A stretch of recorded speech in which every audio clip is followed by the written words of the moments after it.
Dear viewers, hope you all are doing good. आज हम psychology का लेक्चर नंबर 13 स्टार्ट करने जा रहे हैं, which is very important for mid term examination.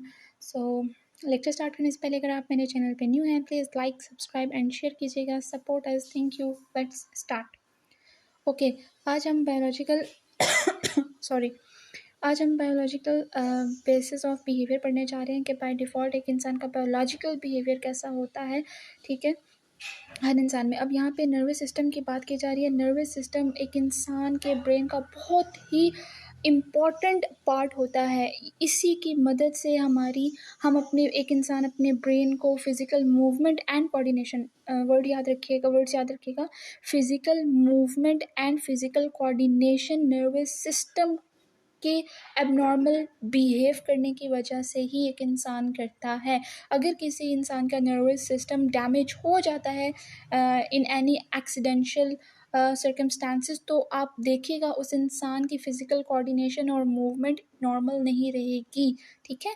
तो नर्वस सिस्टम की वजह से ही एक इंसान अपनी ज़िंदगी को अच्छे तरीके से गुजारता है, जीता है, सही है। और नर्वस सिस्टम हमारा जो है, इसकी जितनी भी नसें हैं, वेन्स हैं, वो हमारे स्पाइनल कॉर्ड के साथ एसोसिएट होती हैं, अटैच होती हैं, राइट। ओके, इसके अलावा कुछ इंटरेस्टिंग फैक्ट्स आप देख लीजिए कि नर्वस सिस्टम का क्या है। अब नर्वस सिस्टम बेसिकली कंसिस्ट करता है billion of highly specialised nerve cells के साथ, जिसे हम न्यूरॉन्स कहते हैं, ठीक है। हमारा नर्वस सिस्टम ऐसा डिज़ाइन किया गया है बाय डिफ़ॉल्ट कि उसमें अनगिनत billions of highly specialised nerve cells से मिल के हमारा नर्वस सिस्टम बना है, जिसे हम न्यूरॉन्स कहते हैं, राइट। सॉरी। ओके, और अगर जब भी हमें कोई मैसेज रिसीव होता है ना, तो आप इसकी स्पीड चेक कीजिए। 400 किलोमीटर पर आवर की स्पीड से एवरी सेकंड हम लोग मैसेज रिसीव कर सकते हैं इन न्यूरॉन्स की मदद से ही। और इसमें ये चीज़ याद रखिएगा कि एक दफ़ा अगर ब्रेन सेल, कोई भी ब्रेन का दिमाग का कोई भी अगर एक सेल डैमेज हो जाता है, तो फिर हम क्या डॉक्टर भी इसे रिकवर नहीं कर पाएंगे। इसीलिए कहते हैं अच्छा सोचें, बी पॉजिटिव, स्टे पॉजिटिव, कुछ नहीं होगा। सिचुएशंस को हैंडल करना सीख लीजिए। डोंट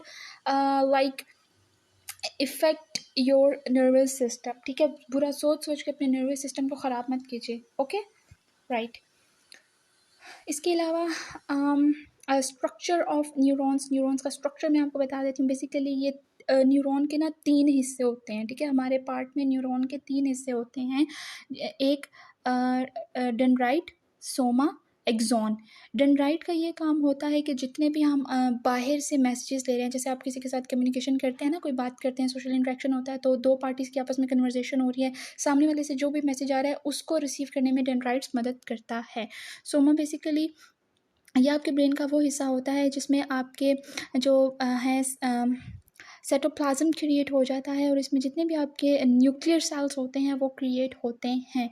एक्सॉन बेसिकली वो होता है जैसे ही आपने कोई मैसेज रिसीव किया, वो आपको सोमा से होता हुआ एक्सॉन तक जाएगा, एक्सॉन से होता हुआ फिर ये डेंड्राइट्स तक जाएगा, और देन फिर आपका नर्वस सिस्टम काम करता है, ठीक है।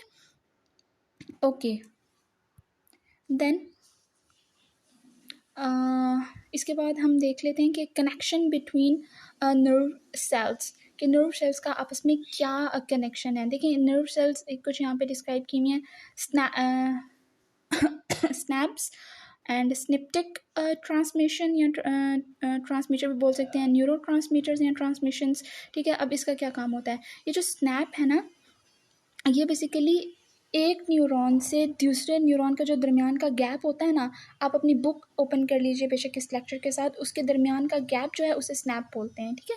और स्नैप्टिक ट्रांसमिशन बेसिकली क्या होता है कि ये एक ऐसा प्रोसीजर है जिसकी मदद से एक न्यूरॉन से दूसरे न्यूरॉन तक की जितनी भी इंफॉर्मेशन है वो इसके थ्रू पास होती है, ठीक है।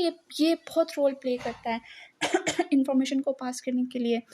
न्यूरॉन ट्रांसमीटर्स क्या होते हैं, बेसिकली ये एक ऐसा स्निप्टिक न्यूरॉन होता है जिसकी मदद से हमारी जितनी भी जो हम कह सकते हैं हमारे ब्रेन में केमिकल मैसेजेस सॉरी रिलीज़ होते हैं वो इसी की वजह से होते हैं, ठीक है। ये बहुत रोल प्ले करता है अहम, राइट।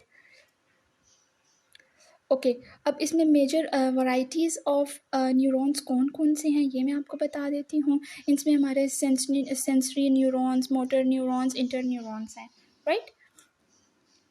अब सेंसरी न्यूरॉन बेसिकली क्या करता है कि ये जितने भी हम मैसेजेस जो हैं रिसीव करते हैं ना अपने सेंसरी पार्ट से, जैसे हाथ से हैं, आँख से हैं, कानों से हैं, ठीक है। ये सारे जितने भी हमारे सेंसरी पार्ट है ना, हमारे जिस्म के सेंसरी पार्ट जिसे हम सेंसेशन भी बोलते हैं, हमारे बॉडी के जितने भी पार्ट जो सेंसेशन फील करता है उनके थ्रू जितनी भी हम इंफॉर्मेशन लेते हैं ना, इसे हम कहते हैं सेंसरी न्यूरॉन्स, ठीक है। और मोटर न्यूरॉन्स वो होते हैं basically they carry messages from the central nervous system. जो हमारा सेंट्रल नर्वस सिस्टम है ना, उससे आने वाले जितने भी मैसेजेस हैं वो आपका मोटर न्यूरॉन्स जो है वो कलेक्ट करता है मसल्स एंड ग्लैंड्स के थ्रू। ओके, इंटर न्यूरॉन्स कौन से होते हैं? Basically they carry messages from sensory neurons. Okay, ये जो हमारे इंटर न्यूरॉन्स होते हैं ये सेंसरी पार्ट से आने वाली जितनी भी इंफॉर्मेशन होती है उसे एक्सेस करता है, राइट। अब केमिकल मैसेजेस कौन से होते हैं?